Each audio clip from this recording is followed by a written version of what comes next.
ះကကုသိုလ်လုပ်ရင်ကုသိုလ်ကကဲနိုင်တယ်လို့သိရတဲ့အသိဟာ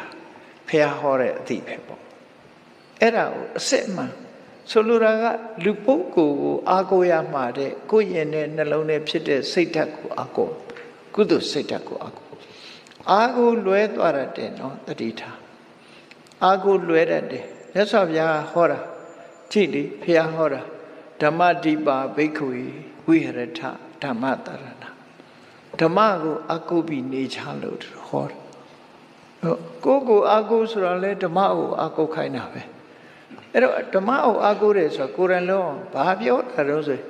ကိုယ်တိုင်ဒါနကောင်းမှုလုပ်တယ်ကိုယ်တိုင်သီလဆောက်တည်တယ်ကိုယ်တိုင်တရားနာတယ်ကိုယ်တိုင်တရားကျင့်တယ်ဒါအားကိုးတယ်လို့ခေါ်တယ်နော်ကိုယ်တိုင်မလုပ်ဘဲနဲ့ထိုင်ဆူတောင်းနေရမလားမရဘူးတခုမှရမှာမဟုတ်ဘူးအဲ့ကြ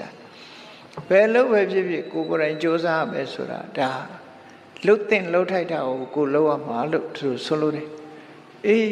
စဉ်းစားကြည့်ပေါ့စာမကျက်ဖဲနဲ့စာမတင်မဲနဲ့ထိုင်ဆူတောင်းနေလို့အခုခေတ်ကလေးတွေဟုတ်လားဒီ6လုံးနဲ့10တန်းမှာထွက်လာမှာမဟုတ်ဘူးစ조사အပ်ပြီးတော့စာကျက်မှာပဲတတ်မှာပဲဖြစ်တယ်ပေါ့